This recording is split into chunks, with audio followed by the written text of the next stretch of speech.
Assalamu alaikum. Welcome to Bukhari Study Planet YouTube channel. I am Umar Farooq Amjad. I have completed my master in criminology in 2020.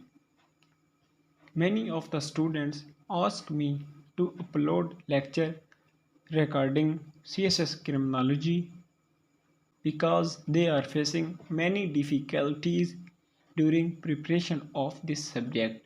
Therefore, I am starting CSS Criminology lecture series for those candidates who want to opt criminology as an optional subject for CSS 2023. Believe me, it is very easy, interesting and good subject. You can get good marks with little preparation, and also 50% choice is available in the exam.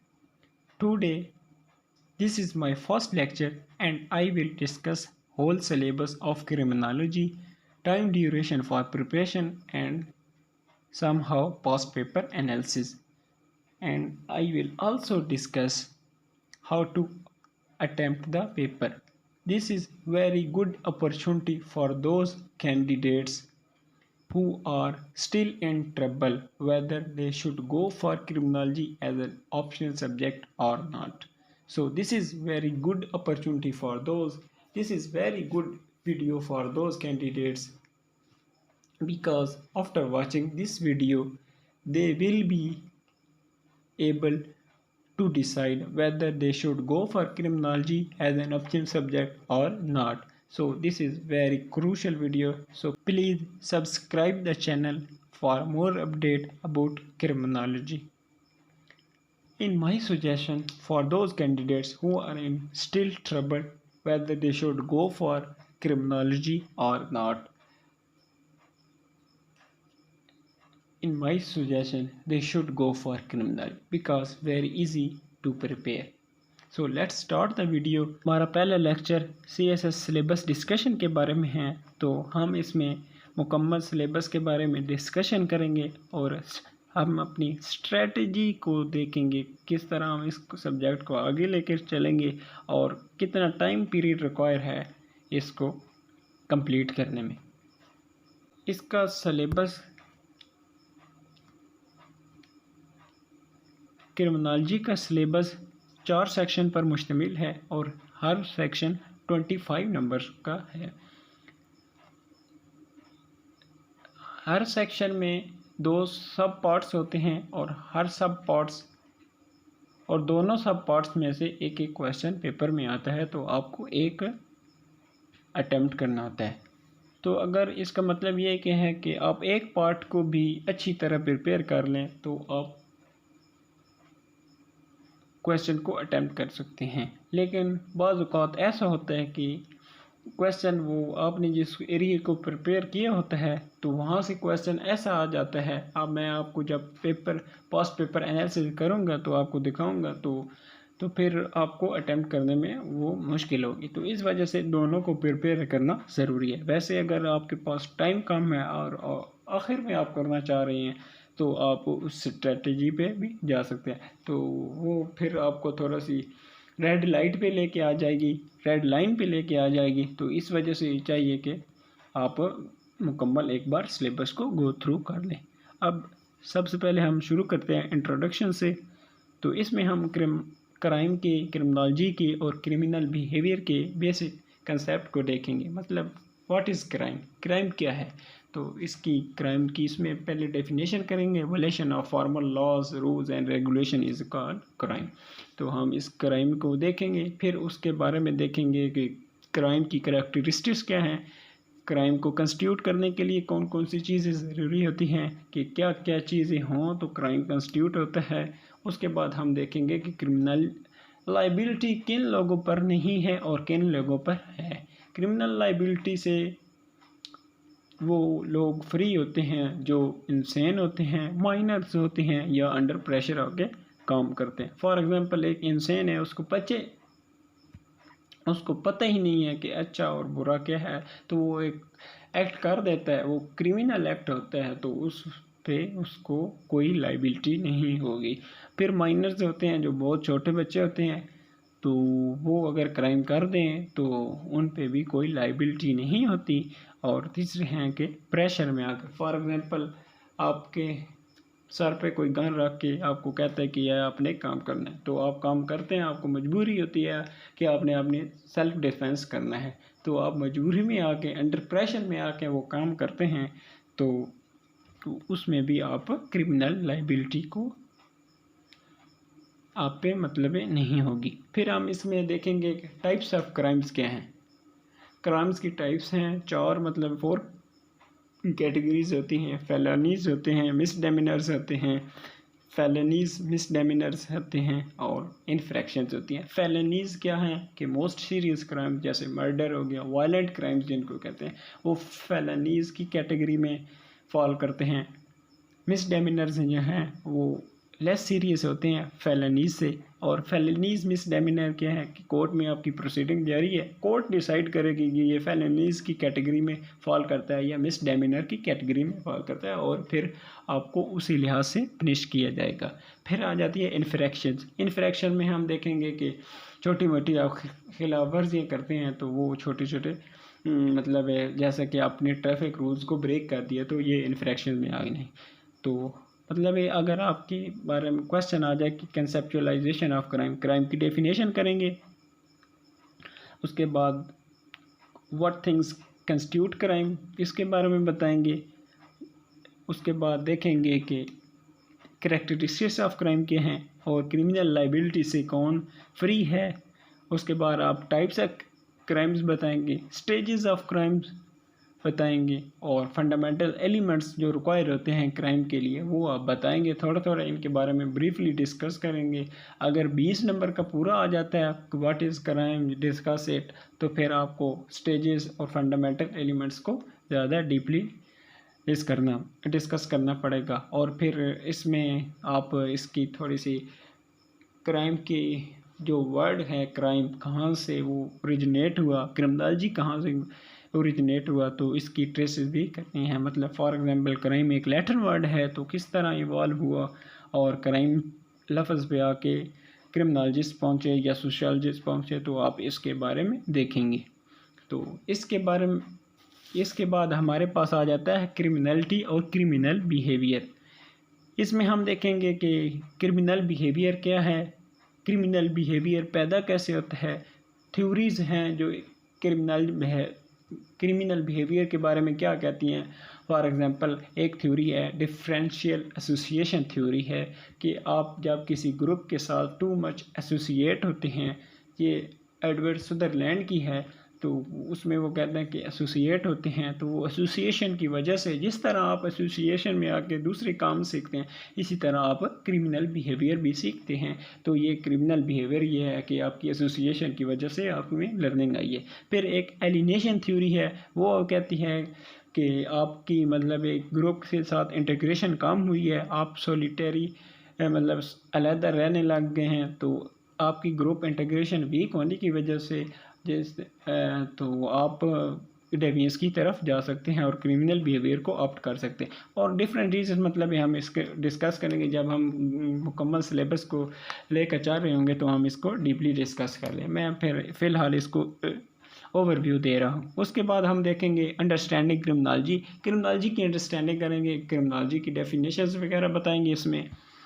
उसके बाद इसमें scope क्या है criminology का, पाकिस्तान में scope इसका discuss करेंगे। फिर इसकी सिग्निफिकेंस देखेंगे। फिर इसका सोशियोलॉजी के साथ या दूसरी साइंसेस के साथ कोई लिंक है तो किस तरह है, या इसके बारे में भी थोड़ा सा देखेंगे। फिर क्रिमिनल लॉ वगैरह के बारे में देखेंगे, तो इसमें ये चीज़ें डिस्कस करेंगे। फिर इसके बाद कुछ कंसेप्ट हैं जैसे कि डेविएंस क्या है, सिन क्या है, वॉइस क्या है। डेविएंस क्या है, फॉर एग्जांपल व्हाट इज़ डेविएंस आ जाता है, तो डेविएंस ये होता है कि इनफॉर्मल नॉर्म्स और वैल्यूज़ की आप जब खिलाफ वर्जी करते हैं तो आप डेविएंस कर रहे होते हैं। डेविएंस मतलब सोसाइटीज़ के रूल्स होते हैं वो लिखे हुए नहीं होते। क्राइम क्या होता है, जब आप लिखे हुए रूल्स जो स्टेट आपको देती है, फॉर एग्जांपल आपने कॉन्स्टिट्यूशन की खिलाफ वर्जी की है तो वो कॉन्स्टिट्यूशन के मुताबिक ही हमारे क्रिमिनल लॉ वगैरह बनते हैं। तो आपने उसको मतलब ब्रीच ऑफ कॉन्ट्रैक्ट किया है तो आपने क्राइम किया है। तो डेविएंस क्या है, सोसाइटी में आप रहते हैं तो सोसाइटी आपको कुछ रूल्स एंड रेगुलेशन देती है। तो आप जब वो रिटन फॉर्म में नहीं होते, वो इनफॉर्मल इसलिए कहा कि वो अनरिटन फॉर्म में होते हैं। तो आप जब देखते हैं आप उनको वायलेट कर रहे हैं तो सोसाइटी क्या कहती है कि आप डेविएंस बिहेवियर को ऑप्ट कर रहे हैं। तो इस तरह हम डेविएंस देखेंगे। उसके बारे में डेविएंस के बारे में थ्योरीज़ हैं, तो डेविएंस की थ्योरीज़ देखेंगे कि डेविएंस में क्या क्या आ जाता है। उसके बारे में डेविएंस के पीछे फैक्टर्स कौन कौन से होते हैं जो डेविएंस की तरफ आपको ले जाते हैं। फॉर एग्जांपल सोशल फैक्टर्स होते हैं, साइकोलॉजिकल फैक्टर्स होते हैं, बायोलॉजिकल फैक्टर्स होते हैं। फॉर एग्जांपल एक कुछ सोशल फैक्टर्स डिस्कस करते हैं। ब्रोकन फैमिली है, ब्रोकन होम्स हैं, तो इसमें आप मतलब एक चाइल्ड है तो उसकी ब्रोकन फैमिली है तो उसकी प्रॉपर पेरेंटिंग नहीं होगी, जब वो प्रॉपर अंडर गाइडेंस नहीं रहेगा तो वो क्या है कि डेविएंस की तरफ जा सकता है। इस तरह का लिटरेचर से आप और मीडिया वगैरह से आप किस तरह सीखते हैं, जब आप मूवीज़ वगैरह कोई चीज़ें या वैसे मीडिया से कोई चीज़ें देखती हैं तो आप डेविएंस बिहेवियर को लर्न कर रहे होते हैं। तो लर्न करके जब आप लर्निंग करते हैं तो आप अपनी ज़िंदगी में भी उसको प्रैक्टिकली इम्प्लीमेंट करने की कोशिश करते हैं। तो बेसिकली कहने का मकसद ये है कि आप लिटरेचर से भी सीखते हैं। तो आपके पास पॉवर्टी भी है, इकोनॉमिक डिफरेंट प्रॉब्लम्स भी हैं, तो रिलीजियस टॉलरेंस ना होने की वजह से भी आप मतलब डिफरेंट फैक्टर हैं जो आपको डेविएंस की तरफ ले जाते हैं। इसके थ्योरीज़ हैं डेविएंस की, मतलब थ्योरीज़ में आपके पास लेबलिंग थ्योरी आ जाती है। लेबलिंग थ्योरी में आप इसको डिस्कस करेंगे। डेविएंस का अगर क्वेश्चन आ जाए कि लेबलिंग थ्योरी क्या है, लेबलिंग जब आपको कोई किसी को कोई स्टिग्मेटाइज कर देता है, लेबल दे देता है, तो फिर वो उसको लेबल को पूरा करने के लिए वो उसी की तरफ चल पड़ता है। तो मतलब आप लेबल देते हैं तो वो डेविएंस का एक रीज़न बनती है।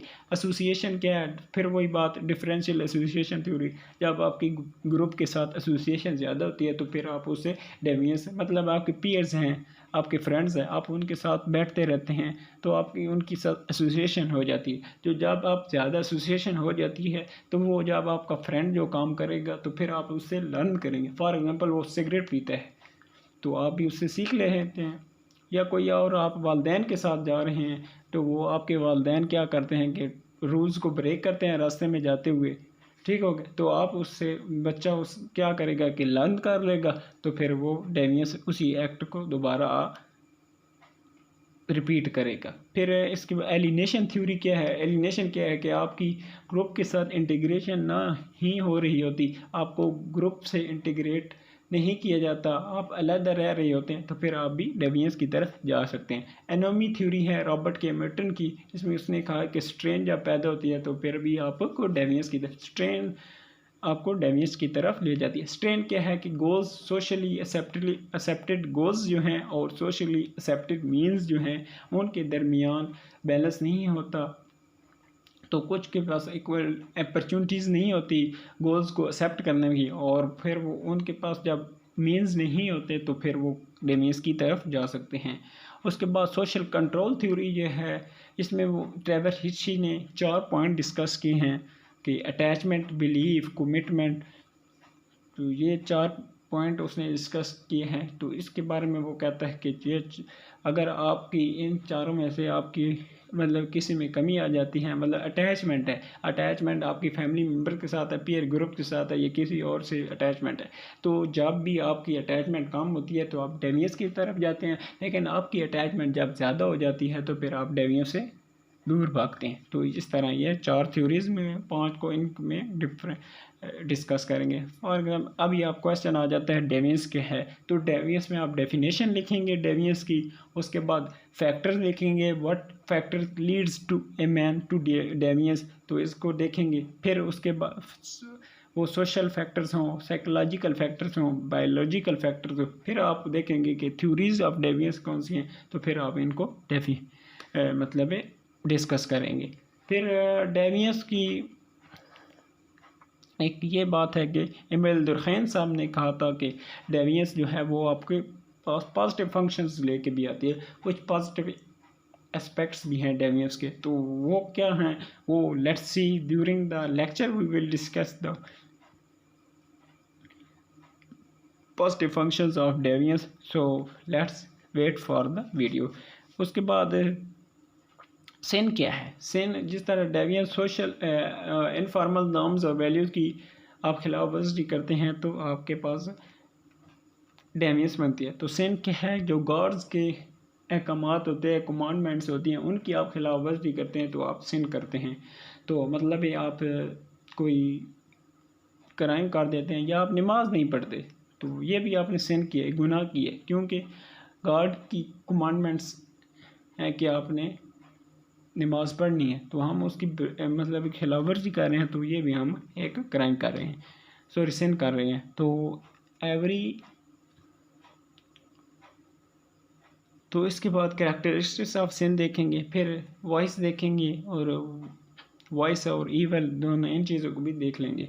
फिर इसके बाद आ जाता है क्रिमिनल्स की टाइप्स।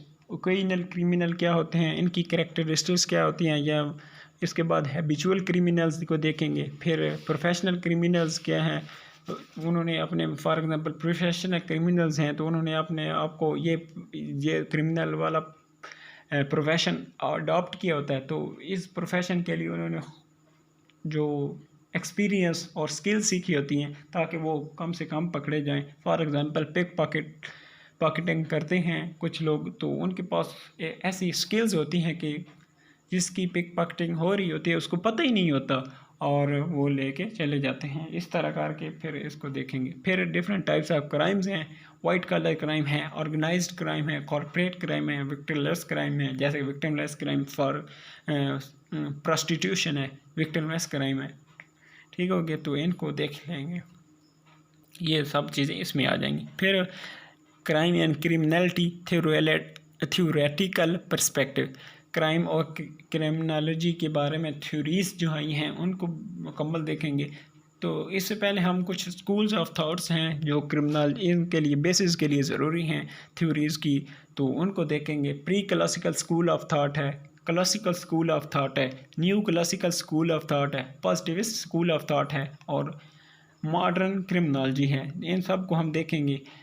तो प्री क्लासिकल स्कूल्स वो डेविल्स और डेमन्स पे बेस करता था कि डेविल्स और डेमन्स जो होते हैं वो या सुपर नेचुरल पावर्स होती हैं जो इंसान को के ऊपर हावी हो जाती हैं। For example pre classical school of thought का ये था कि जब उसके ऊपर हावी हो जाती हैं तो वो क्राइम करता है। तो इसलिए जब एक बंदा क्राइम कर लेता है तो उसको कुछ पनिशमेंट स्पेशल जोन की थी, जैसा कि ordeals by water and ordeal by fire, मतलब उसको आग से गुजारा जाता था या पानी में डाल दिया जाता ताकि जो उसके ऊपर सुपर नेचुरल्स का असर है जिसकी वजह से वो क्राइम कर रहा है तो उसका असर ख़त्म हो। ठीक, इसके बाद क्लासिकल स्कूल ऑफ थॉट है, उन्होंने अपना एक स्टांस दिया कि उन्होंने कहा कि फ्री विल्स, जब भी एक बंदा है वो क्राइम करता है उसकी फ्री विल होती है कि वो क्राइम की तरफ जाता है या नहीं, मतलब रेशनली थिंकिंग। जो प्री क्लासिकल स्कूल का एरा था वो था दूसरा डार्क एज में था। तो क्लासिकल स्कूल ऑफ थॉट में एनलाइटमेंट इन यूरोप हो गई थी तो उन्होंने रेशनली थिंकिंग शुरू कर दी और कहा कि फ्री विल होती है बिहाइंड क्राइम की, जो बंदा क्राइम करता है। तो इसके बारे में फिर देखेंगे। New classical school, positivist school, इनका क्या काम है, मॉडर्न क्रिमिनोलॉजी, इन वगैरह, इन तमाम स्कूल्स ऑफ थॉट को देखेंगे ताकि हमारी थ्योरीज़ के बारे में अच्छी बेस बन जाए। फिर हिस्टोरिकल कंसेप्ट ऑफ क्रिमिनोलॉजी देखें, मतलब क्रिमिनोलॉजी एज ए सब्जेक्ट कैसे इवॉल्व हुआ प्री क्लासिकल से लेके क्लासिकल से लेके new classical school of thought से, पॉजिटिव स्कूल ऑफ थॉट से, फिर मॉडर्न क्रिमिनोलॉजी कैसे इवॉल्व हुई या एज ए सब्जेक्ट कैसे बना, तो इनको देखेंगे। इसके बाद फिर हम थ्योरीज़ को देखेंगे।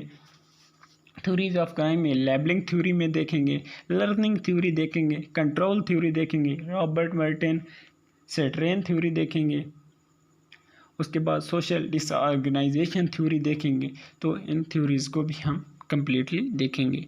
उसके बाद हम देखेंगे इस्लामिक पर्सपेक्टिव ऑन क्राइम क्या है, इस्लाम का पर्सपेक्टिव क्या है क्राइम पे। फिर इस्लाम की क्राइम्स के ऊपर जो पनिशमेंट्स हैं, हद, तज़ीर, दियत, क़िसास वगैरह, उनको देखेंगे।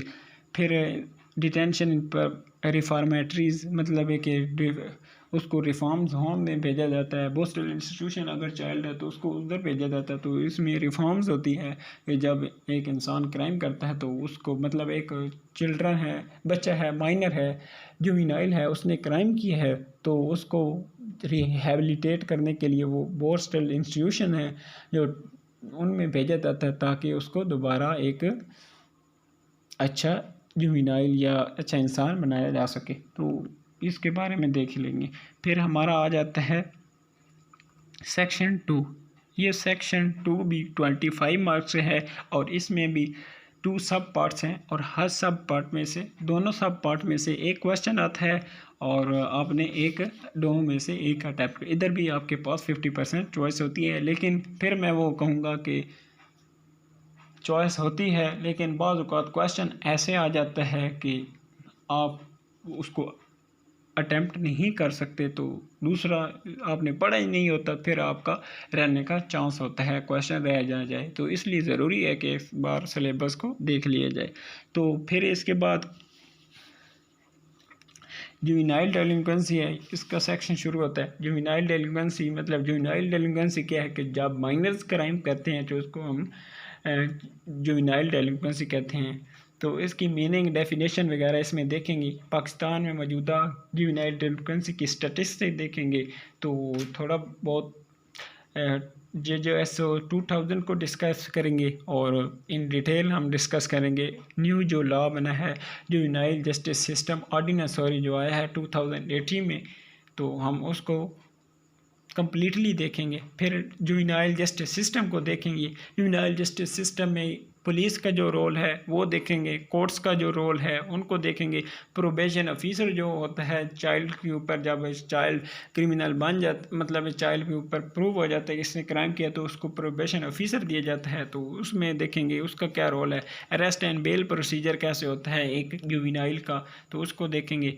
उसके बाद probation of borstal institution, probation period किस तरह उस अलाउ किया जाता है और उसका पीरियड कितना होता है तो उसको देखेंगे। फिर बोस्टल इंस्टीट्यूशंस को देखेंगे। जब बोस्टल इंस्टीट्यूशन चाइल्ड को जब री इंटीग्रेट करना हो सोसाइटी में और क्राइम से उसको दूर करना हो तो उसके लिए बोस्टल इंस्टीट्यूशन में भेजा जाता है। बोस्टल इंस्टीट्यूशन में आपको स्टैटिस्टिक बताता चलो, टोटल नंबर्स इन 7 हैं पाकिस्तान में, जिसमें से एक KPK में है और 2 पंजाब में है, बलूचिस्तान में एक भी नहीं है और सिंध में 4 बोस्टल इंस्टीट्यूशंस हैं। क्योंकि इसमें ज़्यादा क्यों फोकस है, क्रिमिनोलॉजी का सब्जेक्ट जो है वो सिंध में सबसे पहले है और पहले PhD क्रिमिनोलॉजिस्ट डॉक्टर शुएब सडल साहब वो भी क्रिमिनोलॉजी से थे और क्रिमिनोलॉजी में उन्होंने आई थिंक वो IG भी रहे हैं डॉक्टर शुएब सडल साहब, तो उन्होंने PhD, वो पाकिस्तान के पहले PhD क्रिमिनोलॉजिस्ट हैं। तो आप उनको भी ऑनलाइन सर्च कर सकते हैं, उनसे भी उनके आर्टिकल्स वगैरह या उनकी वीडियो से भी आप हेल्प ले सकते हैं। उसके बाद क्रिमिनल जस्टिस सिस्टम क्या है, क्रिमिनल के बारे में जो जस्टिस सिस्टम क्या कहता है या कैसे उनको ट्रीट करता है या उनका कैसा प्रोसीजर है उसमें हम देखेंगे। इसमें सबसे पहले क्रिमिनल जस्टिस सिस्टम में आ जाती है पुलिस, आ जाती है उसका कैसे रोल है, फिर कोर्ट्स आ जाती हैं उसका क्या रोल है, फिर जब कोर्ट्स के बाद डिसीजन फॉर एग्जांपल आ जाता है फिर प्रिजन में उसको प्रिजन में रखा जाता है। उसके फिर हम ब्रीफली इसके साथ देखेंगे पाकिस्तान में प्रिजन की कैसी सिचुएशन है। उसके बाद पैरोल और प्रोबेशन जो अलाउ की जाती हैं क्रिमिनल्स को, तो उस पर हम डिस्कस करेंगे। तो for example criminal justice system के 4 पिलर्स हैं, आप कह सकते हैं, पुलिस है, कोर्ट्स है, प्रिजन और पैरोल और प्रोबेशन, इन 4 पे बात करेंगे। क्रिमिनल जस्टिस सिस्टम का अगर क्वेश्चन आ जाए तो हम इन 4 चीज़ों पे बात करेंगे।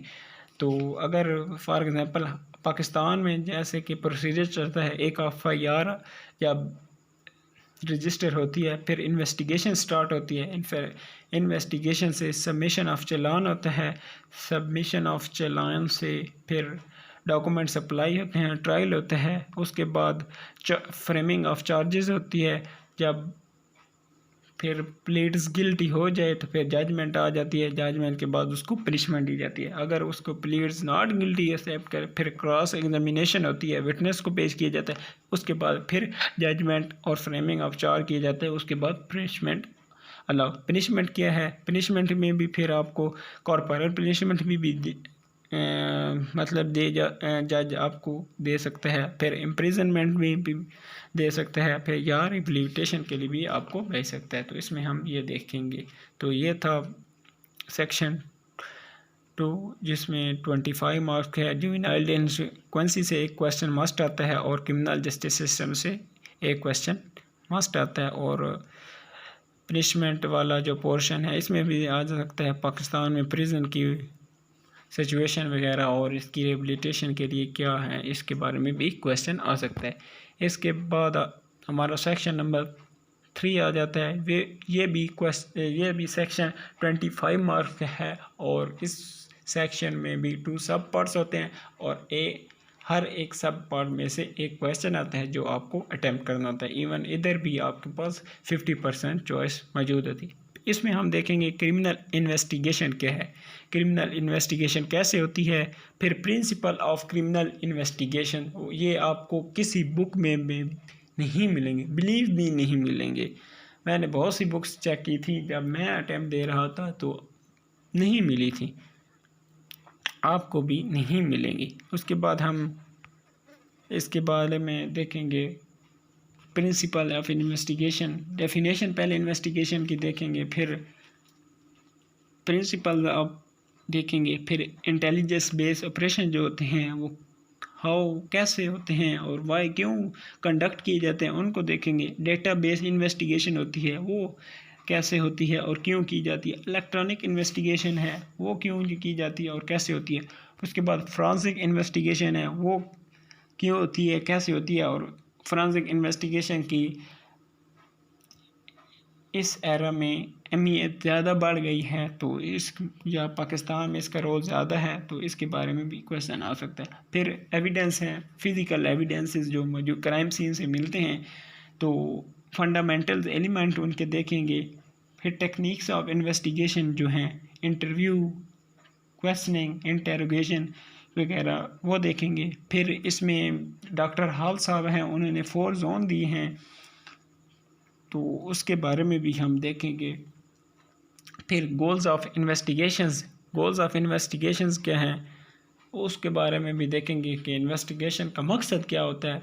यानी कि फॉर एग्जांपल एक इन्वेस्टिगेशन ऑफिसर इन्वेस्टिगेशन कर रहा है तो उसके पीछे गोल्स क्या होगा। फॉर एग्जांपल गोल्स क्या होता है, एविडेंस को कलेक्ट करना, एविडेंस की रिकग्निशन करना, उसको प्रिजर्व करना, डॉक्यूमेंटेशन करना, रिकॉर्ड द स्टेटमेंट करना, अगर आई विटनेस है, स्केच करना सीन का कि फ़लान लोकेशन पे है, इसकी ये लोकेशन है, इसके सामने ये बिल्डिंग है, उस बिल्डिंग से इतने किलोमीटर फासले पे है, इस तरह की नॉर्थ साउथ वगैरह उसकी लोकेशन। फिर उसके इंक्वायरी वगैरह रिपोर्ट तैयार की जाती है, तो ये गोल्स होते हैं। फिर आप पाकिस्तान में इन्वेस्टिगेशन में डिफेक्ट्स हैं कुछ, तो उनके बारे में देखेंगे। इन्वेस्टिगेशन या इन्वेस्टिगेशन ऑफिसर जो है वो किन किन डिफेक्ट्स मतलब है उसमें क्या क्या डिफेक्ट्स इनको देखेंगे। फिर इसके बाद रेमेडीज़ देखेंगे कि इन्वेस्टिगेशन को हम बेहतर कैसे बना सकते हैं पाकिस्तान में, तो हम इसके बारे में, ये क्वेश्चन बहुत इंपॉर्टेंट और काफ़ी बार आ चुका है। तो इसके बाद स्टेप्स इन इन्वेस्टिगेशन हैं, जो स्टेप्स हैं इन्वेस्टिगेशन में वो देखेंगे क्या है। इंटरव्यू है, फिर क्वेश्चनिंग है, फिर इंटरोगेशन है। इंटरव्यू में इनफॉर्मल डिस्कशन होती है, आप 10-15 बंदों को वैसे ही बुला लेते हैं जिन पे थोड़ा बहुत ये शक भी नहीं होता फॉर एग्जाम्पल, तो उनमें से आप ऐसे ही सवाल पूछते रहते हैं। फिर आपको कुछ उसमें से जनरल क्वेश्चन में से या विद सेट पैटर्न में से आप क्वेश्चन जब उनसे करते हैं इंटरव्यू के दौरान, तो फिर आपको कुछ ना कुछ मालूम हो जाता है, तो फिर आप क्वेश्चनिंग की तरफ जाते हैं। इसमें भी आप तकरीबन इनफॉर्मल और फॉर्मल थोड़ी बहुत फॉर्मल डिस्कशन करते हैं। फिर एक ये इसमें कंट्रोल पैटर्न होता है और आप रिपीट क्वेश्चन करें। फिर इंटेरोगेशन आ जाता है जिसमें फॉर्मल डिस्कशन होती है, डिटेल डिस्कशन होती है, और इसमें ये एक रूल्स अप्लाई किया जाता है, lets guilty person to speak more, कि वो ज़्यादा बोलेगा तो फिर वो आपने अगर झूठा हुआ तो वो फिर बात को मतलब है कि छुपाने के लिए, अपने झूठ को छुपाने के लिए डिफरेंट बातों को लिंक करेगा, तो इस तरह वो उसके झूठ बोलने के ज़्यादा चांसेस होते हैं। तो इसलिए कहा गया है lets guilty person to speak more, investigation में किया जाता है। फिर इसके बाद क्राइम सीन है। क्राइम सीन्स की टाइप्स हम देखेंगे कि 3 टाइप्स होती हैं, वो कौन कौन सी होती हैं वो ड्यूरिंग लेक्चर में आपको बताएंगा। और उसकी मतलब हर जो क्राइम सीन है तो उसकी अपनी अपनी कुछ कैरेक्टरिस्टिक्स हैं या उसकी इन्फेक्शंस हैं, तो उसको हम देखेंगे ड्यूरिंग क्लास। फिर हम 7 सीज ऑफ क्राइम सीन देखेंगे। ये आपको बिलीव मी किसी बुक से नहीं मिलेंगे, किसी बुक में से आपको ये नहीं मिलेंगे। 7 सीज ऑफ क्राइम सीन हम इनको देखेंगे।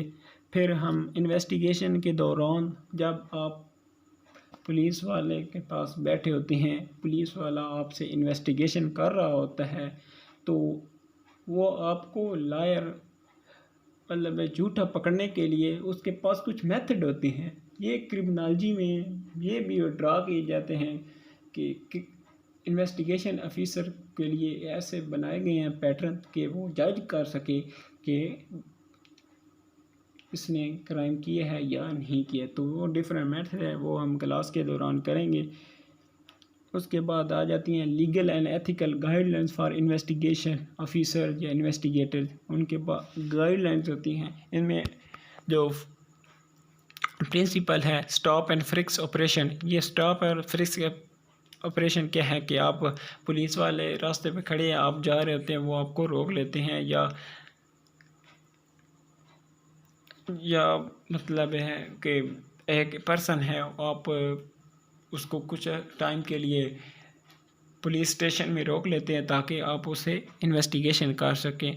तो इसकी भी बेसिस होती हैं कि आपने क्यों स्टॉप किया है। तो उसके बाद पुलिस का बिहेवियर ड्यूरिंग स्टॉप कैसा होना चाहिए, इस पे हम बात करेंगे। फिर पुलिस ड्यूरिंग स्टॉप किसी पे फोर्स कर सकती है या नहीं कर सकती, अगर फोर्स कर सकती है तो उसके लिए क्या कंडीशन है, अगर नहीं कर सकती तो उसके लिए क्या कंडीशन है, तो हम इनको भी देखेंगे। फिर फ्रिक्स ऑपरेशन क्या है,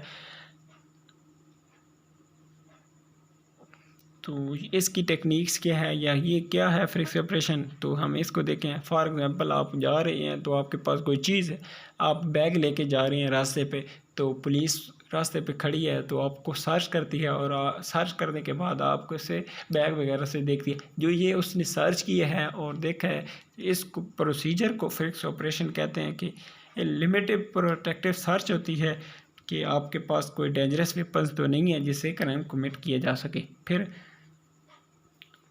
देखेंगे कि जब कब पुलिस वाला या कोई भी लॉ इन्फोर्स एजेंसी वाला आपको फ्रेश कर सकता है, ऑपरेशन के लिए रोक सकता है, उसके लिए डिफरेंट कंडीशंस हैं। फिर इसके बारे में थोड़ी सी एक्सप्लेनेशन देखेंगे कि आपको जब पुलिस ऑफिसर क्या करेगा जब आपके पास से मतलब है कि ड्यूरिंग फ्रिक्स ऑपरेशन, आपके फ्रिक्स ऑपरेशन के दौरान आपके पास 2 अपॉर्चुनिटीज़ होती हैं। वो आपकी तलाशी ले रहा है तो आप के या तो आपसे बरामद होगी कोई चीज़ या तो नहीं होगी। तो अगर आपसे कोई चीज़ निकलती है तो उस सूरत हाल में पुलिस ऑफिसर की क्या रिस्पॉन्सिबिलिटीज़ हैं, वो क्या करे। फिर या आपके पास नहीं निकलती तो फिर उसकी क्या रिस्पॉन्सिबिलिटी है। अगर फॉर एग्जांपल आपके पास निकल आती है तो फिर वो चेक आपको साथ ले जाएगा, इन्वेस्टिगेशन करेगा प्रॉपर, और फिर चेक करेगा कि आपके लीगल हैं या नहीं है, लीगल अथॉरिटी की तरफ से अलाउ हैं या नहीं है। फॉर एग्जांपल आपके पास वेपन है तो आपको देखेगा कि आपको लीगली अलाउ है रखना या नहीं है। अगर आपको रखना अलाउ है तो आपके पास मतलब है कि आपको ठीक है जाने देंगे, लेकिन अगर आपके पास अलाउ नहीं है, अथॉरिटी लीगल अथॉरिटी ने आपको अलाउ नहीं किया तो उसके लिए अलग है। तो फिर वो उसके बारे में भी आपको डिफरेंट पुलिस वाला है कि अगर फॉर एग्जांपल वो वेपन है तो इससे आप क्राइम कर सकते हैं, जो आपको क्राइम को कंस्टिट्यूट करने में आपकी हेल्प कर सकता है, तो फिर वो उसके पास ये पावर है कि आपको अरेस्ट भी कर सकता है। तो ये देखेंगे। फिर इसके बाद हम देखेंगे कि अरेस्ट प्रोसीजर क्या होता है। अरेस्ट प्रोसीजर क्या है, फॉर एग्जांपल ये मैं आपको बताता हूँ अरेस्ट प्रोसीजर क्या है, पाकिस्तान में कैसे होता है। जब भी एक क्राइम होता है, फिर देखा जाता है कि कॉग्निजेबल क्राइम है या नहीं, नॉन कॉग्निजेबल। अगर तो कॉग्निजेबल होता है तो फिर डायरेक्ट उसकी FIR दर्ज हो जाती है। अगर नॉन कॉग्निजेबल है तो उसकी रिपोर्ट दर्ज होती है जो आर्जी होती है। तो FIR जब अंडर सेक्शन 154 CRPC आपकी होती है तो फिर आपको इन्वेस्टिगेशन ऑफिसर जो है वो आपको विद आउट वारंट सिविल जज या मजिस्ट्रेट वगैरह के ऑर्डर, मजिस्ट्रेट के ऑर्डर के बगैर आपको अरेस्ट कर लेते हैं। कॉग्निजेबल इन ऑफेंसेस में आपको इन्वेस्टिगेशन ऑफिसर आपको विदाउट वारंट, मजिस्ट्रेट के विदाउट वारंट आपको गिरफ़्तार कर सकता है।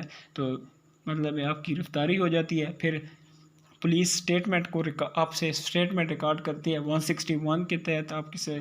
फिर फिजिकल रिमांड लेती है 167 के तहत। फिर चालान सबमिट कराती है। फॉर एग्जांपल आपने को पकड़ा, फिर आपसे पुलिस ने आपका वैसे बयान पकड़ने के बाद पहला बयान रिकॉर्ड किया, फिर आपका कोर्ट में आपको 24 घंटे के अंदर, ये पुलिस को कहा जाता है कि ये कानून है कि पाकिस्तान में कि आप जब किसी भी बंदे को गिरफ़्तार करते हैं तो आप 24 घंटे के अंदर अंदर उसको कोर्ट के सामने पेश करना होता है। तो जब आप कोर्ट के सामने पेश करते हैं तो रिमांड की इब्तिदा की जाती है। रिमांड अगर मिल जाए तो फिर उसके बाद फिर उसके फर्दर पुलिस इन्वेस्टिगेशन करती है। इन्वेस्टिगेशन के बाद चालान तैयार करती है, चालान को सबमिट कराती है। फिर ट्रायल होता है कोर्ट में। अगर वो उसको डिनाई करता है तो फिर क्रॉस एग्जामिनेशन वगैरह, फिर फ्रेमिंग ऑफ चार्ज होता है, फिर प्लीड्स गिल्टी फाउंड हो जाता है तो फिर उसको कन्विक्टेड डिक्लेयर कर दिया जाता है। फिर इसमें हम देखेंगे कि पुलिस ऑफिसर के पास कौन कौन सी पावर हैं या किस वक्त वो आपको गिरफ़्तार कर सकता है। नॉन कॉग्निजेबल में तो वो उसके पास पावर नहीं है, लेकिन कॉग्निजेबल ऑफेंसेस या क्या क्या कंडीशन है जो आपको गिरफ़्तार कर सकता है। फिर हम देखेंगे पुलिस की पावर चेक पे, मतलब पावर जो है उस पर भी कैसे चेक है कि पुलिस वाला जो है इन्वेस्टिगेशन ऑफिसर है वो आपको मतलब ज़्यादा आपके ऊपर आपको मतलब अपनी पावर इस्तेमाल नहीं कर सकता। ये सेक्शन 54 कहती है कि मिस यूज़ ऑफ पावर वो के आप पे इस्तेमाल नहीं कर सकता। फिर इसके बाद आ जाता है seizure, search and seizure. Search and seizure में क्या है कि आपको सर्चिंग की जाती है, फिर आपसे कोई चीज़ निकल आ जाती है तो फिर आपके सीज़ की, मतलब आपके पास से कोई ऐसी चीज़ निकल आ जाती है तो सर्च करने के दौरान फिर वो लीगल अथॉरिटी या गवर्नमेंट है वो आपको अथॉरिटी को सीज़ कर देती है, तो अपने कब्ज़े में ले लेती है। तो इसको सर्च एंड सीजर प्रोसेस कर देते कहते हैं। पुलिस क्या क्या चीज़ सीज़ कर सकती है। आपके पास कोई ऐसे मतलब आपके पास कोई ऐसी चोरी की हथियार हो, स्टूलन हो या सस्पेक्टेड प्रॉपर्टी हो तो आप वो पुलिस इसमें आपको सीज़ कर सकती है। फिर आर्म्स हो कोई तो अनलॉफुल पर्पस के लिए आपने रखे हो तो इसमें भी आपको सीज़ कर इसकी भी मतलब सीज़ कर सकती है पुलिस।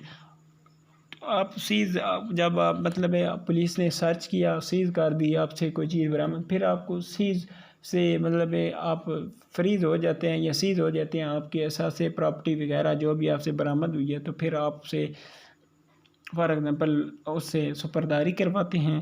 तो सुपर फाइनल डिस्पोजल भी आपका, फिर उसके बाद आपका फ़क्ती तौर पे आप सुपरदारी कराते हैं, सुपरदारी के बाद आपको चीज़ मिल जाती है, फिर आप फाइनल डिस्पोजल करवाते हैं तो फिर आपको मुकम्मल चीज़ लागू हो जाती है। फिर आ जाता है इंटरनेशनल क्रिमिनल जस्टिस सिस्टम, ठीक है। इसमें हम मुख्तलिफ़ ऑर्गेनाइजेशन के बारे में देखेंगे।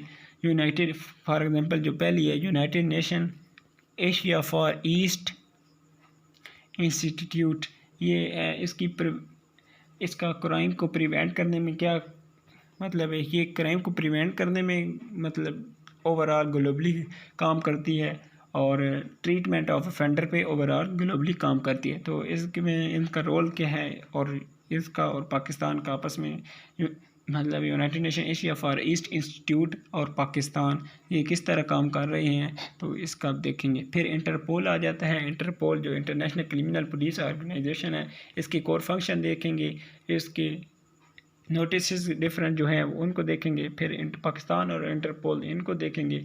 फिर यूरोपोल है, यूरोपीय यूनियन एजेंसी है, इसका काम करने का क्या तरीका है, उसकी सिग्निफिकेंस क्या है उसको देखेंगे। फिर United nation on drug control और करप्शन वगैरह पे, ये क्राइम और ट्रैफिकिंग वगैरह पे काम करती है, तो इनका क्या रोल है और इसमें इसको देखेंगे। फिर इसके बाद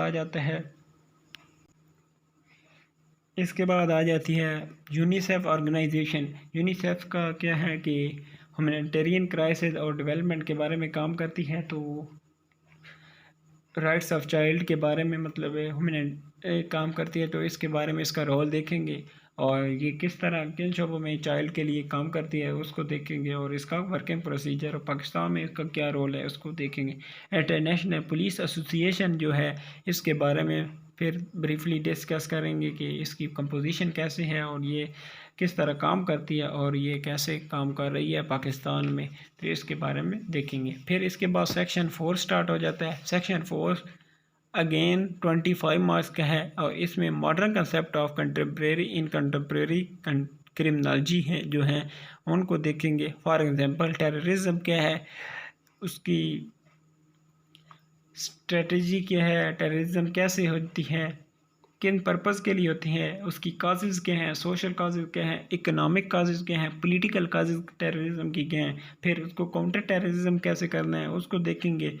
टेररिज्म एज ए क्राइम है या डेवियस है या क्रिमिनोलॉजी, इसके बारे में क्या कहते हैं तो इसको देखेंगे। Counter terrorism as a social control है तो इसको देखेंगे। फिर इसके कंक्लूजन के बारे में देखेंगे। फिर इसके बाद रेडिकलाइजेशन है और वॉर ऑन टेरर है। रेडिकलाइजेशन और वॉर ऑन टेरर इन दोनों को देखेंगे, इनकी हिस्ट्री को देखेंगे और ये कैसे पास्ट में रेडिकलाइजेशन थी और अब कैसे इवॉल्व हुई है तो इसके बारे में देखेंगे। वार ऑन टेरर जो पाकिस्तान ने अभी हाल ही में अमेरिका के साथ होके अफगानिस्तान में लड़ी है, तो वार ऑन टेरर मतलब टेररिज्म और काउंटर टेररिज्म इन पाकिस्तान ने कौन कौन से काउंटर टेररिज्म के लिए जो प्लान दिए थे उनको देखेंगे, ब्रीफली उनको भी डिस्कस करेंगे। और सोशलिकल पर्सपेक्टिव क्या है टेररिज्म पे, क्राइम कंस्ट्रक्शन पे, तो उनको भी देखेंगे। फिर आ जाता है इसके बाद मीडिया रिप्रेजेंटेशन। अगर इसमें हम देखेंगे मीडिया कैसे क्राइम को रिप्रेजेंट करता है और क्रिमिनल इन्वेस्टिगेशन और क्रिमिनल जस्टिस सिस्टम पे इसका इम्पैक्ट क्या होता है और ये मीडिया कैसे, फॉर एग्जाम्पल इसमें हम हाइपोडर्मिक सिरिंज मॉडल देखेंगे।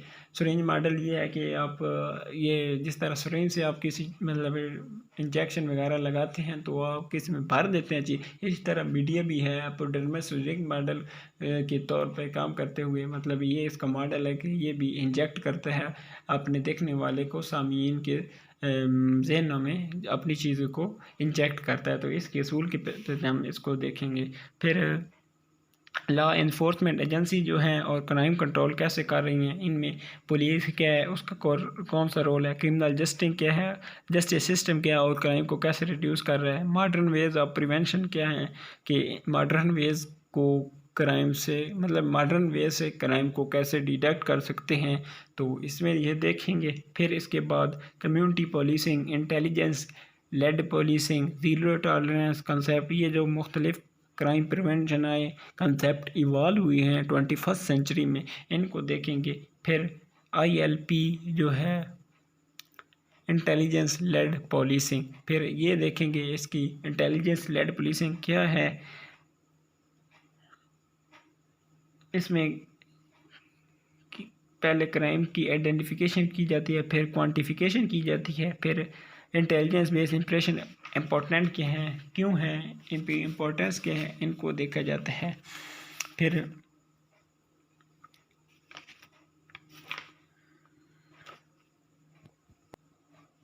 इंटेलिजेंस लेड पुलिसिंग के बाद हम देखेंगे कम्युनिटी पुलिसिंग। कम्युनिटी पुलिसिंग क्या है, concept of community policing, Robert पील के 9 प्रिंसिपल्स ऑफ कम्युनिटी पुलिसिंग क्या हैं, उसके बाद एम ऑफ कम्युनिटी पुलिसिंग और वर्किंग क्या है इसकी, इन सब पे बात करेंगे। फिर पब्लिक प्राइवेट पार्टनरशिप क्या है और ये किस तरह काम कर रहे हैं, कॉमन फीचर्स क्या हैं, डिस्टिंग्विश फीचर्स क्या हैं पार्टनरशिप के, और सिचुएशन इन पाकिस्तान क्या है, तो इसके बारे में भी देखेंगे। फिर crime and urbanisation, urban areas में क्राइम्स क्या हैं, उसकी रीजंस क्या है क्राइम्स की, फॉर एग्जांपल अर्बन एरिया में क्राइम हो रहा है तो उसकी रीज़न क्या है, फॉर एग्जांपल पॉवर्टी हो सकती है, लॉस्ट ऑफ फैमिली वैल्यूज़ हो सकती है और डिफरेंट रीजंस हो सकती हैं जो हम ड्यूरिंग डिस्कशन हम देखेंगे। फिर क्राइम जो अर्बन एरियाज़ में हो रही हैं वो कौन कौन सी हो रही हैं। स्ट्रीट क्राइम हो रही हैं, इलीगल ड्रग ट्रैफिकिंग हो रही है, फिर वुमेन के बारे में वुमेन के ख़िलाफ़ क्राइम्स हो रही हैं, चाइल्ड के ख़िलाफ़ जैसे ज़ैनब थी उसके ख़िलाफ़ एक मतलब क्राइम हुआ। तो ये है डिफरेंट किस्म के क्राइम्स हो रही हैं जो हम रोज़ाना सोसाइटी में आम अपनी सोसाइटी में देख रहे हैं। फिर अर्बन क्राइम प्रिवेंशन मेथड्स हैं उनको देखेंगे, इसमें कौन कौन से प्रोग्राम्स हैं। पुलिस क्राइम प्रिवेंशन मेथड है, इसको देखेंगे। कम्युनिटी बेस्ड स्ट्रेटजीज़ हैं और इन सब को देखेंगे। फिर इसके बाद ऑर्गेनाइज क्राइम क्या है, इसकी करेक्टरिस्टिक्स हैं उनको देखेंगे। फिर ह्यूमन राइट्स क्या हैं, ह्यूमन राइट्स इन इस्लाम क्या हैं, इन द वर्ल्ड क्या क्या हैं। उसके बाद ह्यूमन राइट्स इन इस्लाम के हैं या वैसे राइट्स क्या हैं, और पाकिस्तान में माइनॉरिटीज़ के राइट्स वगैरह, human rights situation in Pakistan क्या है। इन तमाम क्वेश्चन का ह्यूमन राइट्स के वाले में सवाल देखें। फिर इसके बाद मनी लॉन्ड्रिंग क्या है, उसके बाद मनी लॉन्ड्रिंग के कंसेप्ट क्या है, उसकी स्ट्रेटजीज कितनी हैं, मनी लॉन्ड्रिंग के लॉज जो हैं पाकिस्तान में वो कौन कौन सी हैं, पनिशमेंट कौन सी दी जाती है मनी लॉन्ड्रिंग के बारे में, तो इसको देखेंगे। फिर हिस्ट्री ऑफ मनी लॉन्ड्रिंग क्या है और फैटफ देखेंगे। फैटफ का रोल क्या है कि मनी लॉन्ड्रिंग को कंट्रोल करने में। फाइनेंशियल मैनेजमेंट यूनिट जो है पाकिस्तान में काम कर रहे हैं मनी लॉन्ड्रिंग को कॉम्बैट करने का, तो इसका क्या प्रोसीजर है, तो हम इसको देखेंगे। फैटफ और पाकिस्तान और मनी लॉन्ड्रिंग इनका दोनों का स्टांस कैसे रहा है। तो पाकिस्तान रिसेंटली ग्रे लिस्ट में है, तो अभी वाइट लिस्ट की जानिब जा रहा है। तो पाकिस्तान ने कैसे काम किया इसका भी ब्रीफ देखेंगे क्योंकि ये इंपॉर्टेंट क्वेश्चन है। उसके बाद है साइबर क्राइम्स क्या क्या है। साइबर क्राइम्स जो आप electronic gadgets for example computer के ज़रिए आप कायम करते हैं, इसके फीचर्स क्या क्या होते हैं। Laws related to cyber crime जो हैं पाकिस्तान में, for example electronic crimes act 2016, इसमें हम देखेंगे कि नेचर ऑफ क्राइम्स कौन कौन सी हैं। इसमें 26 टाइप्स ऑफ क्राइम्स दी गई हैं, वो साइबर क्राइम्स की टाइप्स दी गई हैं और इनके बारे में पनिशमेंट दी गई हैं, तो उनको हम देखेंगे। फिर इसके बाद हमारे पास नैब आ जाती है। नैब्स के ऑब्जेक्टिव्स क्या हैं, इसकी एडमिनिस्ट्रेशन क्या है, उसके ऊपर मतलब सक्सेस स्टोरीज़, नैब की सक्सेसफुल स्टोरीज़ क्या हैं, इसको हम देखेंगे। फिर क्रिटिसिज्म जो है नैब पे उसको हम देखेंगे। फिर इसके बाद हम देखेंगे FIA फेडरल इन्वेस्टिगेशन एजेंसी क्या है, उसके फीचर्स क्या क्या हैं, उसके ऑब्जेक्टिव्स क्या क्या हैं, वर्किंग प्रोग्रेस है उसकी हम देखेंगे। फिर इसके ऊपर भी क्रिटिसिज्म देखेंगे।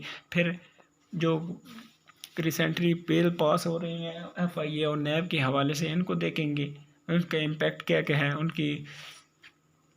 फिर लास्ट में हमारे पास आ जाता है ANF एंटी नारकोटिक फोर्स, इनका इसके ऑब्जेक्टिव्स वगैरह, फंक्शंस वगैरह, इसके ऊपर जो क्रिटिसिज्म वगैरह हम इसको देखेंगे।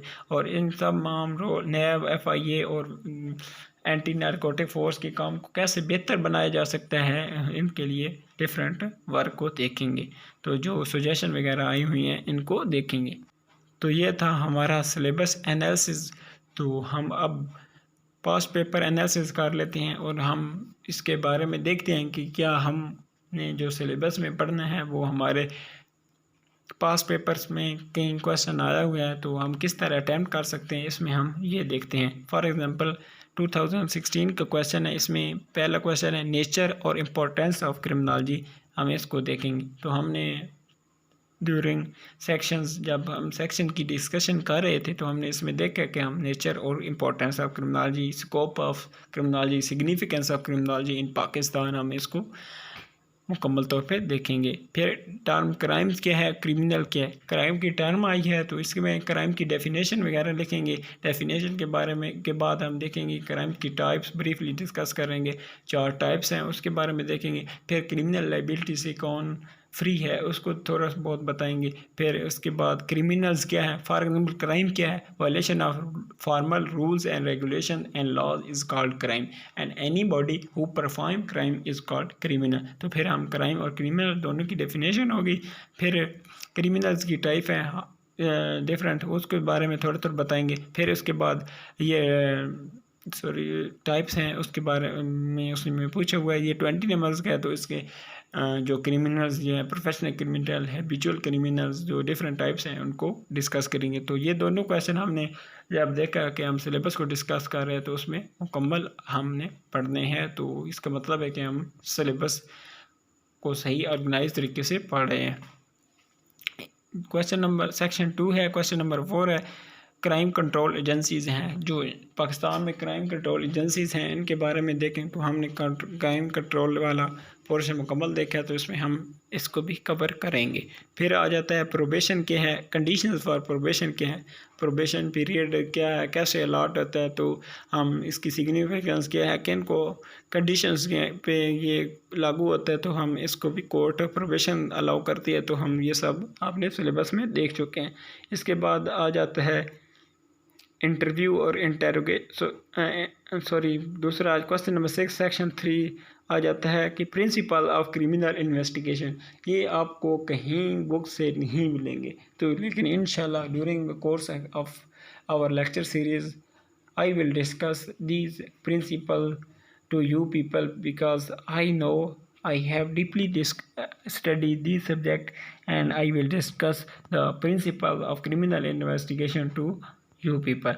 And इसमें फिर दूसरा ये है कि इंटरव्यू और इंटरोगेशन में क्या फ़र्क है, इनकी टेक्निक्स में क्या फ़र्क है, तो हम इसको भी देखेंगे।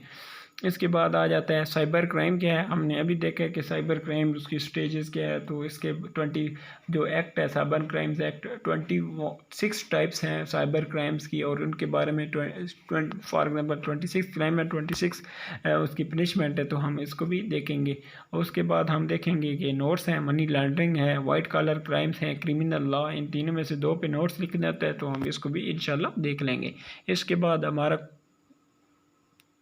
पेपर 2017 का है। इसमें ये है, पहला क्वेश्चन है note on increase importance of criminology importance of criminology आ गया historical development of criminology as a science. अब ये देखें हिस्टोरिकल डेवलपमेंट ऑफ क्रिमिनोलॉजी, ये आपको बुक में बहुत कम मिलेगा, अव्वल तो हो गई नहीं, तो इस मैं इंशाल्लाह आपको डिस्कस करवाऊँगा। जैसे प्री क्लासिकल स्कूल से क्लासिकल स्कूल ऑफ थॉट आए, फिर new classical school of thought positivist आए, फिर new classical school of thought आए, क्लिनिकल स्कूल जो साइकोलॉजी के बेस हैं, फिर इसके बाद आ जाते हैं मॉडर्न क्रिमिनोलॉजी। तो हिस्टोरिकल डेवलपमेंट कैसी हुई है हम इंशाल्लाह इसको ब्रीफली मुकम्मल तौर पे डिस्कस करेंगे।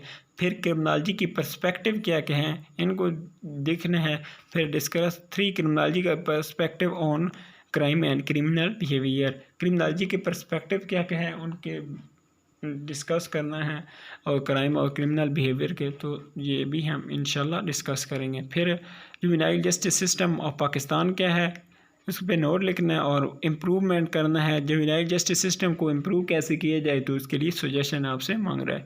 फिर जुवेनाइल डेलिंक्वेंसी पाकिस्तान में है, उसकी वजूहत क्या है, तो इसकी काफ़ी वजूहत हैं जुवेनाइल डेलिंक्वेंसी की, तो हम इसको देख लेंगे। प्रोबेशन ऑफ पैरोल क्या है, तो हम इंशाल्लाह इसको भी देखेंगे। फिर comprehensive note on principle of principle, फिर आ गया क्रिमिनल इन्वेस्टिगेशन के, तो ये 8-10 प्रिंसिपल्स ऑफ क्रिमिनल इन्वेस्टिगेशन है, इनको हम ड्यूरिंग लेक्चर हम इंशाल्लाह देखेंगे। पाकिस्तान में इसकी एग्जांपल भी ठीक हो गया। उसके बाद आ जाता है elaborate importance of legal and ethical guidelines for criminal investigation और जेंडर बेस्ड क्राइम्स के लिए जो एथिकल और लीगल जो गाइडलाइंस हैं उनको देखेंगे कि जेंडर बेस्ड क्राइम होता है तो इसको कैसे हैं, इंशाल्लाह हम ये भी देख लेंगे। स्पोर्ट यूरेंस एग्जांपल पाकिस्तानी सोसाइटी, तो हम इसको भी कर लेंगे। फिर rule of law enforcement agency role होना था, role of law enforcement agency in crime controlling of terrorism in Pakistan, हम इसको भी देख लेंगे। और ये रेडिकलाइजेशन को कम किस तरह कर रही है, रोल इनका क्या है, तो हम इसको भी देखेंगे। फिर इसके बाद मनी लॉन्ड्रिंग और जेंडर एंड क्राइम, इन दोनों पे भी हम देख लेंगे। फिर इसके बाद आ जाता है 2018 में क्रिमिनोलॉजी की डेफिनेशन है, फिर स्कोप ऑफ क्रिमिनोलॉजी इन पर, यह बहुत इंपॉर्टेंट क्वेश्चन है और तकरीबन हर दूसरे साल ही पूछ लिया जाता है। इस्लामिक पर्सपेक्टिव ऑन क्राइम क्या है, इसमें हम हद, तहसीर, क़ियास वगैरह के साथ दियत वगैरह सब देखेंगे। उसके बाद आ जाता है जुवेनाइल डेलिंक्वेंसी क्या है, ये अगेन वही क्वेश्चन आ जाता है। तो जुवेनाइल डेलिंक्वेंसी की काजेज़ क्या है और इसको कम कैसे किया जा सकता है, इंशाल्लाह हम इसको भी देखेंगे। Historical development of police organisation, police कैसे इवॉल्व हुई ये भी हम देख लेंगे, लेकिन ये आपको कहीं भी सिलेबस की बुक में से बहुत कम ही आपको कहीं से मिले। इसके बाद आ जाता है क्रिमिनल इन्वेस्टिगेशन क्या है, और फिर ये बहुत इंपॉर्टेंट है, और प्रिंसिपल्स क्रिमिनल इन्वेस्टिगेशन को आपको किसी बुक से नहीं मिलेंगे, मैं आपको बता रहा हूँ नहीं मिलेंगे। तो इंशाल्लाह मैं आपको डिस्कस करके दिखाऊंगा, और आपके सामने 8 से 10 प्रिंसिपल्स हैं क्रिमिनल इन्वेस्टिगेशन के, तो आपके सामने रखूंगा। इंशाल्लाह आप इंजॉय करेंगे इन लेक्चर सीरीज़ को, मैं आपको बिलीव मी आप इंजॉय करेंगे, और इंशाल्लाह आप क्रिमिनोलॉजी में अच्छे मार्क्स हासिल करने में इंशाल्लाह ज़रूर कामयाब होंगे। फिर इंटरपोल क्या है, क्राइम को कंट्रोल करने में इसका, और नई क्राइम को कंट्रोल करने में इंटरनेशनली क्या रोल है, इसको डिस्कस करें। इंटेलिजेंस लेड पोलिसिंग क्या है, तो ये आजकल इफेक्टिव मॉडल है टैकलिंग क्राइम को, तो इसके बारे में भी देख लेंगे कि इंटेलिजेंस लेड पोलिसिंग क्या है। इसका मतलब है कि जो भी अभी तक क्वेश्चन आए हैं हम इसमें सिलेबस में डिस्कस किए, और हम इंशाल्लाह देखेंगे इनको। मनी लॉन्ड्रिंग के बारे में क्वेश्चन है, तो इसकी इंस्टीट्यूशन अरेंजमेंट क्या क्या है, और लॉज किन को लगाने की ज़रूरत है ताकि मनी लॉन्ड्रिंग को कंट्रोल किया जा सके। तो ये हमने सुजेशन देनी है कि लॉज जो हैं, इंस्टीट्यूशन अरेंजमेंट जो है मनी लॉन्ड्रिंग कंट्रोल, इसमें हम देखेंगे। 2019 का है, Travis Hirschi argued that crime results when an individual's bonds to society is weak. हाँ, सोशल बॉन्डिंग अब आपकी सोसाइटी से कम हो जाएगी तो आप डेवियंस या क्राइम की तरफ जाते हैं। ये ट्रेविस हिर्शी साहब हैं जिन्होंने सोशल बॉन्डिंग या सोशल कंट्रोल थ्योरी दी थी। इसमें उन्होंने 4 पॉइंट डिस्कस किए थे, अटैचमेंट, कमिटमेंट, बिलीव, और अटैचमेंट, कमिटमेंट, बिलीफ, ये 4 दिए थे, और इसमें हम देख लेंगे। फंडामेंटल पास एडवर्ड सुदरलैंड की डिफरेंशियल एसोसिएशन थ्योरी है, और उसके 9 पॉइंट्स हैं, और इसकी एग्जांपल वगैरह बयान करनी है। फॉर एग्जांपल आपकी एसोसिएशन किसी ग्रुप के साथ ज़्यादा है, तो आप उसके मतलब फॉर एग्जांपल आपके पीयर्स हैं, आपके दोस्त हैं, फ्रेंड्स हैं, आप जिनके साथ स्कूल भी जाते हैं, और most of the times games के दौरान भी आप उनके साथ स्पेंड करते हैं, तो ये क्या होगा कि आप उनके साथ बैठते रहते हैं, तो आप उनसे जिस तरह दूसरे बिहेवियर को आप लर्न करते हैं सोसाइटी से या अपने पीयर से, इसी तरह आप क्रिमिनल बिहेवियर, अगर वो क्रिमिनल बिहेवियर में इन्वॉल्व हैं तो आप भी उनसे लर्न कर लेंगे। तो एसोसिएशन थ्योरी का यही है कि आप किसी से एसोसिएट जब होते हैं तो ड्यूरिंग एसोसिएशन आप उनसे क्राइम को लर्न करते हैं। इसके बाद आ जाता है function and responsibilities of juvenile justice system. ये जुवेनाइल जस्टिस सिस्टम की रिस्पॉन्सिबिलिटीज़ क्या हैं, फंक्शन क्या हैं, रोल ऑफ पुलिस इसमें क्या है, प्रोबेशन, परवोल, अरेस्ट एंड बेल, ये वो सारी इसमें डिस्कस करनी है। फिर do you believe that juvenile justice है, इसमें हमने अगर यस में है तो इसमें आर्गूमेंट दे दें, अगर ना नहीं में है तो फिर इस तरह हम बता देंगे। फिर इसके बाद recidivism being limited by the institute of prison explain some of modern strategy use in prison for the restoration and reintegration of criminals. ये हम 6 चीज़ हैं जो रिहेबिलिटेशन के लिए इस्तेमाल की जाते हैं, तो ये भी आपको किसी बुक में नहीं देखेंगे, नहीं मिलेंगे, आप लोग किसी बुक में नहीं देखेंगे। 6 सीज ऑफ प्रिजन, मॉडर्न प्रिजन और रीइंटीग्रेशन ऑफ क्रिमिनल्स जो हैं वो डिस्कस करेंगे इंशाल्लाह हम। उसके बाद आ जाता है इंटरव्यू और इंटेरोगेशन में टेक्निक्स में फ़र्क क्या है। तो इसमें जो ह्यूमन राइट्स को वायलेट किया जाता है उनको कैसे कम किया जा सकता है, ये कौन कौन सी ह्यूमन राइट्स वायलेट किए जा सकते हैं, तो इसमें देखेंगे। फिर इसके बाद हम देखेंगे क्वेश्चन नंबर 7 है फॉरेंसिक साइंस क्या है, उसकी मॉडर्न डे में वायलेंट क्राइम को डिटेक्ट करने में इसकी अहमियत क्यों बढ़ गई है, तो इसको देखेंगे। फिर सेक्शन 4 है साइबर क्राइम के बारे में, और इसकी हमने देखा स्टेजेस क्या हैं, कंट्रोल कैसे कर सकते हैं, इसके बारे में हम वायलेंट क्राइम क्या है, उसने सोसाइटी को किस तरह ख़राब किया पाकिस्तान की, और मॉडर्न स्ट्रेटजीज़ क्या है इसको कम करने में, तो हम इसके बारे में भी देखेंगे। तो ये था आज का हमारा तमाम लेक्चर, जिसमें हमने सबसे पहले देखा कि सेक्शंस क्या हैं, क्रिमिनोलॉजी का सिलेबस ओवरऑल क्या है। इसमें हम 4 सेक्शंस हैं, हर सेक्शन में 2 सब पार्ट्स हैं और हर पार्ट्स में से एक क्वेश्चन आता है और उसमें से आप 2 क्वेश्चन आते हैं तो 2 में से हमने एक करना होता है। मतलब है कि 50% चॉइस आपके पास मौजूद होती है। तो इसके बाद हमने पास्ट पेपर एनालिसिस किया। पास्ट पेपर में हमने देखा कि जो भी क्वेश्चन आ रहे हैं तो वो हम पीछे डिस्कस कर चुके हैं अपने सिलेबस के दौरान। तो इंशाल्लाह हम देखेंगे कि जब हम मुकम्मल सिलेबस ख़त्म कर लेंगे फिर हम पास्ट पेपर एनालिसिस करेंगे तो बिलीव भी आप कह रहे होंगे कि आप बहुत कुछ अचीव कर चुके हैं। इसके बाद हमने पास्ट पेपर एनालिसिस किया। तो पास्ट पेपर एनालिसिस के बाद उम्मीद है जो नए कुछ स्टूडेंट्स थे जिनको ये प्रॉब्लम आ रही थी कि वो उनको क्रिमिनोलॉजी के साथ जाना चाहिए या नहीं जाना चाहिए, या क्रिमिनल लॉ के जाना चाहिए नहीं जाना चाहिए, तो वो जो क्रिमिनोलॉजी और लॉ में कंफ्यूज थे कि इनमें से किस को ऑप्ट करना चाहिए। तो मेरा मशवरा यही है कि वो क्रिमिनोलॉजी को ऑप्ट करे क्योंकि लॉ से ज़्यादा ये आसान बुक है, क्योंकि उधर आपको 3 से 4 लॉ पढ़ने पड़ेंगे तो वो मुश्किल काम है। ये बिल्कुल आसान और बेसिक से कंसेप्ट हैं तो इनको आप आसानी से कवर कर सकते हैं और इसमें जा सकते हैं।